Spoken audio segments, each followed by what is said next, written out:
Hey everyone, I'm Angela Fazio and welcome to Girl Educate Yourself. And I'm Kristen Cantrell, and our guest today is Camilla Jeffs. So she did an unbelievable My episode of gosh. Moms in Real Estate, and we just had to have her come back. And she's going to give us some practical tips on helping your kids learn how to handle money. So, Camilla, thank you for coming today again. I'm really excited. Yeah, excited to be back with you. Love it. So, get us started. Like, give a little bit of background so people know why they should be listening to you right now. So I'm a mom of 5 kids, and now my kids are all in the teenage years, right? So we're in those teenage years that honestly, a lot of moms fear the teenage years, but I'm loving them. I think they're so fun. Like teenagers are hilarious. They have all these cool things that they're involved in, and I just love it. And so I've been a mother for a long time, but also been a real estate investor for a long time, and been a student of finance and the economy. I hold an MBA, and I just love studying, and I love talking about money. And that sounds funny, and I couldn't really say that out loud about 10 years ago because I always thought it was taboo to talk about money. Like, oh, you don't talk about that, But I actually really like studying money and how it works, and I'm super passionate about teaching my children and teaching others how money works as well, and helping them to really invest their money and make their money grow. That's what I'm really passionate about. Well, I cannot wait to hear these practical tips. So I think that you planned on talking about at different stages of your kids' lives, right? And how you did that. Exactly. Yeah. Yes. Yeah. So I'm going to give all the moms out there tips on how to teach kids money concepts at any age. And I'm just going to tell you how I did it, right? And so you feel free to copy, poach, whatever you like from this episode, just feel free to do it with your own kids. So first step for me was when kids turned about 5 years old, they started earning and some type of allowance, right? Mhm. So we always, and I know allowance is a big debate, but for us, it's you earn I've an never heard allowance. You haven't heard the debate? So I haven't heard No, I anything many about haven't heard estimated many it. allowance. parents, some parents think that it's a bad thing. Like you don't What? just give your kids money. Other parents think that it's a good thing, right? Because kids need to learn about money. So there's a debate out there between, well, kids need to earn the money, right? Because that's what we do in the real world is we earn money. And if you're giving an allowance, you're not mimicking the real world. So I took a hybrid approach to that, and I Mhm. decided it's important for kids to have money in their hands, especially when they're little. They need the tangible, they need the actual dollar bills in their fingers and the counting of the coins, right? Like all of that helps their cognitive ability. But at the same time, I wanted to add on a way for them to earn more money. So for us, that looked like this. We had an allowance, and the allowance equaled $1 per year of age per month, right? So when you turned 5, you started earning this allowance, which means you got $5 a month. Now, some parents will be like, oh my gosh, you're stingy. Yes, I am stingy because they don't need a lot at that age, right? They don't need a lot of money in their hands, and they need to learn what they can and cannot purchase with that, right? So Mhm. that's $1 per age per month. And then on top of that, I created a jobs chart where I assigned certain dollar figures to certain jobs, right? And it was just really simple. I'm not super creative person. Like it doesn't have to be creative. It was like literally a piece of paper where I wrote, pull the weeds, $1, right? And so they could like choose those jobs. And then if they did those jobs, they would go do it, and then I'd have to go and approve, right? Because pulling the weeds, you have to make sure you get them all Yeah. if you want to earn that dollar. So that's what they would do. Now, the other thing I did to make this really super easy for me as a parent was I only paid them once a month. I did not do it every single week because it was just too much to manage. So once a month, we sat down and we had our family bank. Now, here's the other tip that when you are starting to teach kids about money, you want to teach them several concepts at once. And I know that sounds weird, but you do. So with money, they earn the money, right? And now what do they do with the money? So with our family bank, as we sat down and we would have payday, the kids called it payday. So I would pay the kids their money. Then first thing we did is we did a math calculation of 10%, and we figured out, okay, 10% is now going to go towards charity, right? So we're giving family, we believe in giving 10% of our income away to charity. So the kids would have to figure that out, and that's hard. That's hard math sometimes, and it's frustrating math for the kids because they get this whole, these $5, and then they have to give back $1 and then, convert it to quarters. And then they have to give me 50 cents. They're like, wait, I had $5. Now I don't have $5. Right? So 10% to charity. And then we did another 10% to a college fund, right? So this was the kids saving money for their own future. It's a future fund, right? And so it's kind of a hard concept for them to grasp. Don't worry about, trying to teach them all things, just this is what we do, right? And that's how I always approached it. This is what we do. Okay, 10% to charity, 10% to your college fund. So that goes back into the family bank.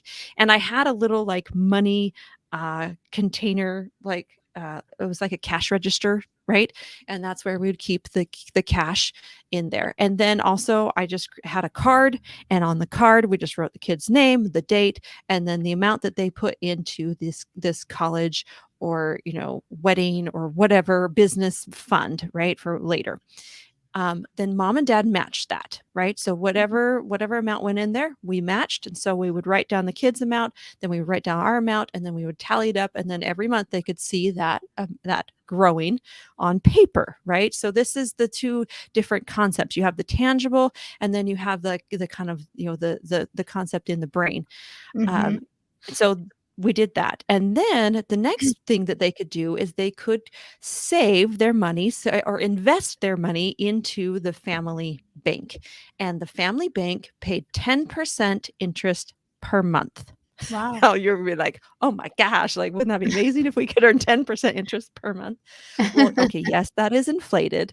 And it's inflated for a reason, because it's hard for kids to conceptualize, if you're paying 1% interest per year, which is what we get, and even less than that in bank accounts, it just doesn't, it's not meaningful. And so I wanted to make it meaningful to the kids so that they could, because I wanted to encourage investing at a young age.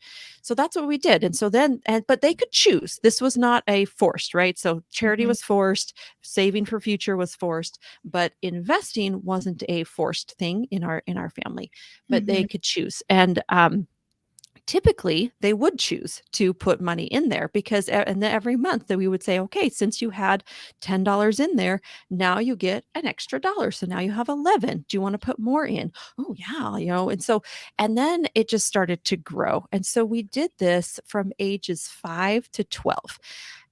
And one of my tactics here is that you don't want to have 10% interest per month past age 12 because you're going to be paying a lot of money in interest as a parent. Because if they're good savers, it's going to be $20 a month you're forking out. So I have a question. So when they invest that money, is that long-term investment? So if they put it in, it's in there till they're 12? They can take it out. So they could take that money out. So if they had a big purchase they wanted to make, such as a bike or, or an electronics or something, they could take that money out of the family bank and use it to purchase something. But whatever money they left in there would continue earning that same interest rate until they were age 12. Got it. Gosh, that's so awesome and so tactical. Oh my gosh. I thought I was impressed before. Keep going. I know. So here's the other fun thing about this that it does that is a relief to you as a mother. So when you go to the store, right? Every mother has experienced this. We go to the store and the kid sees the candy. The kid sees the toy. I want this. I want this. I want this, right? Drives you crazy. Well, if you have a family bank installed, guess what? Kids have their own money. And you were like, oh, awesome. Sure. Do you want to buy that with your money? And suddenly the decision is different, right? It Kids is so much think differently about it when it's their own money that they have to spend. And it just totally silenced all of the I want, because, it'd be like, "Okay, we're going to the store. If you want something, make sure you bring your money," And sometimes the kids would get to the store like, "Oh, I forgot my money." I'm like, "Oh, I'm so sorry." Once in a while I'd be like, "Okay, I'll buy it and you can pay me back when you get home, if you Mhm. forgot your money." But I had some grace. but but it just helped out a lot with quelling all of that. And when you have a multiple children, I have 5 children and we're all at the store together, Oh my it gosh, gets yeah. to be a lot, right? Right. And so you're like, well, or maybe they want something big. Then, they're at the store and they're like, "Oh, I really want this, these earphones, but it costs $50." I'm like, "Awesome, save your money and you'll be able Yeah. to buy that." And they always had the opportunity to earn more money, right? Because even though we were stingy with the allowance, we were not stingy with how much, like, their earning potential was uncapped. They just Mhm. had to work for it. They had to do hard Right. work and chores and jobs. Some of my kids were excited about that. Others were like, "This is beneath me. I'm not doing it." So it just kind of depended on how they did. Other things too, like if they got birthday money from grandma or something, then they could always, put that into the family bank as well and continue earning interest and investing that. So that's the family bank. So that's ages 5 to 12. And this is all paper money, so you have the paper money, but then you also have the bank that you're calculating and you're doing calculations. So really great math training for kids too. Mhm. And then age 12. So what do you do at age 12? Well, they get kicked out of the family bank. And that's when we went to the regular bank and we opened up a bank account. And so whatever money they had in the family bank at that time, we went and we transferred over in and we helped them open up a regular bank account. So now they're learning about how to, do live in the real world and how money flows in the real world. Also, we started teaching them about budgeting. So one of the things we did, and we were really good about this with our oldest, was we said, "Okay, at 12, you now get a yearly clothing budget." And so we've like calculate out what that would look like and how much money that would be. And then we deposited all that money into her account and said, "Okay, now you're responsible to buy all of your clothing for the rest of the year, minus like athletic shoes, because those are super expensive, right? Right. Um, but all of your like regular clothes that you want to buy." And so she had to really think about now how much money she was going to spend on a shirt, because before she didn't think about it, right? It was just, "Oh, I want this one," and mom and I had to think about it. So now instead of shopping at like the mall, she's like, "Let's go to Ross." Like, "Okay, let's go to Ross." So she Awesome. could get several shirts, and they were cute shirts too at Ross. And she had to manage, and now you're teaching budgeting where you have to manage it for a long time. Like a Yeah. year is a long time to manage a budget, because if you blow it all in, and we always did it right in August, right? So right before school started is when Mhm. all the money would come. And so of course you buy your school clothes. But if you blow it all in the fall, you have no money for summer clothes and for swimsuits and for things like that. And so now you have to earn money in order to purchase that clothing. So right. And It's so genius. that's how we taught about budgeting with the kids. It went at in the teenage years, right? I love that. So I'm going to amend my I feel little statement. I have 6 kids and they range from 30 to 11, right? So I didn't really have Wow. I had a very interesting whatever.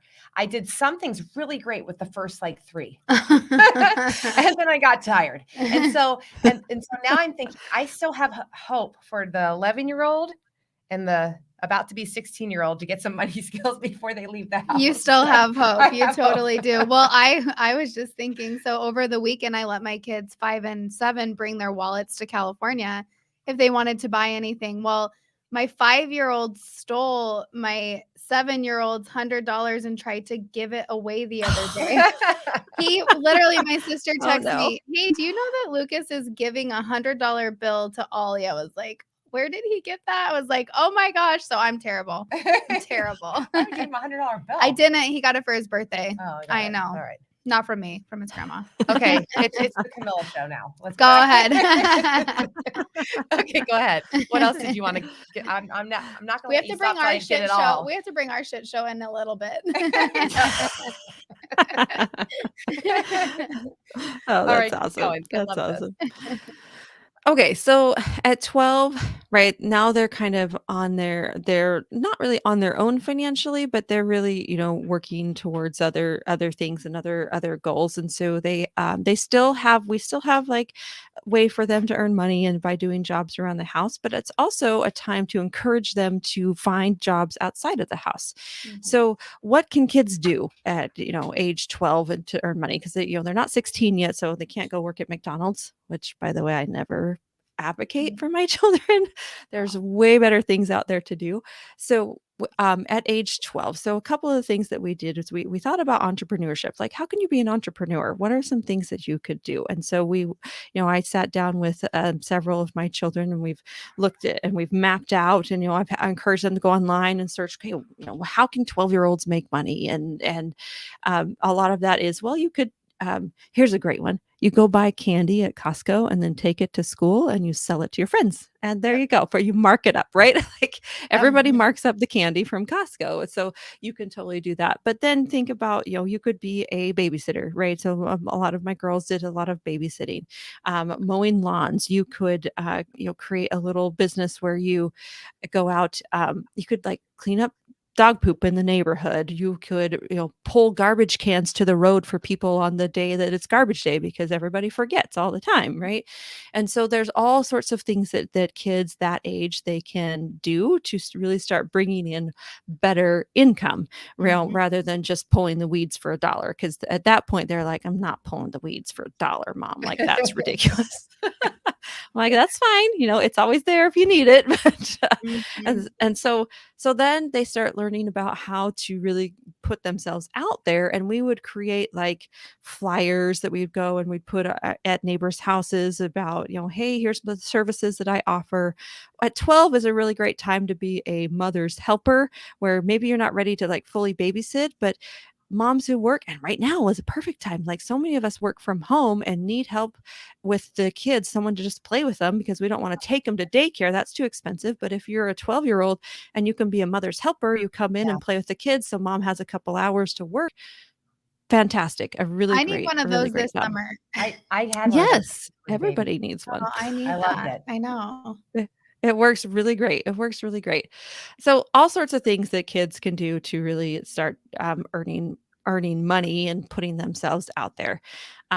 Now, as the kids get even older, right? So now let's fast forward to maybe they're 16. So they're the age where they can go out and get a job.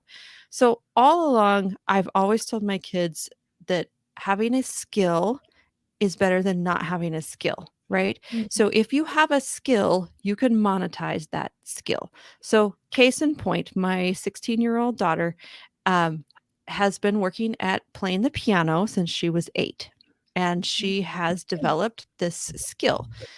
Well, she's now 16 and she's like, Mom, I really want to get a job and start earning more money. And I said to her, well, okay, let's look at the options, right? You can go work at the Sonic and they pay what, like $9 an hour, maybe 10 if you're lucky. Or you could do these other things, but think about what's something that you're really good at that maybe other people would pay you for. And this is something that even we as moms today can do, right? Yes. What's something you're really good at? And she's like, well, piano. I said, perfect. Let's put together a website. So I taught her how to build a website. And so she put together a website to try and get, with all the information on there, and then put together flyers and then started like networking. I taught her about networking. So you go and talk to the high school choir teacher and all the music teachers at the high school, the middle school, the elementary school. You put a flyer up at those places at different businesses to get some students. And guess what? Today she has 6 students. And she gets paid $25 for a half-hour lesson. She gets paid $50 an hour, right? At As a 16. 16-year-old, that's fantastic. Wow. And you that cannot is earn that so at the Sonic. cool. No, No, you you can't. cannot. Or just even like the building the website, every little piece of it's so perfect. Oh my There you gosh. go for your summer. project with Ari. That sounds really I love it. I impossible. love it. No, we'll figure it We'll out. figure it It's out. not. Yes, we will figure it Kids are out. so techie too. Like they can figure out how to build a website like Yeah. that. They're so good at stuff like You're that. like, let me show you how to build a website. She's like, let me show you how to build Yeah. a website. I got this, Mom.